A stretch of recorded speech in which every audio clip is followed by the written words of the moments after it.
Коробкаға келіп жатыр. Балаларға сыйлық сыйлауға арналған коробкалар. Ассалаумағалейкум. Ашып қарап жүреміз ба? Бақытжан бауырымыздың бастамасымен енді балаларды қуанту үшін, мәз қылу үшін андай коробкалар жасатып алдыртып жатырмыз. Осы коробкалармен енді бұйыртса біздің мұсылмандардың Рамазан айының, Құрбан айттың сондай керемет мереке екенін балдарды сезіндіру мақсатында. Солай емес пе, Бақытжан, иә? Керемет. 1100 штугын алғызып жатырмыз осындай. Тамаша екен.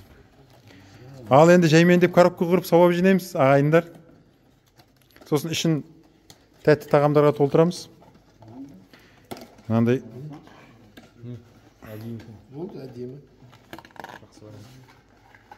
айт мерекесімен, айт мерекесі бар, сосын жаңа не бар, Рамазан бар.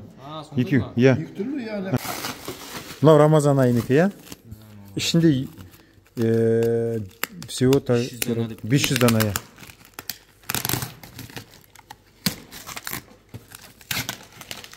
Бүгін дамайды тұратын. Өзіміздің балдарға.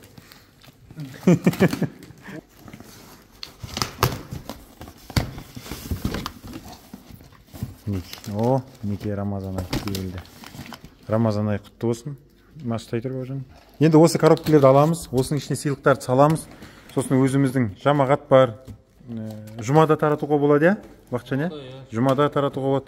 Әркім біздің өзіміздің жұмыстағы қызметкерлердің балаларына осыған салып, біздің нағыз мереке жаңа жыл емес, нағыз мереке Рамазанмен айт мерекесі екенін айтып түсіндіру үшін, иә?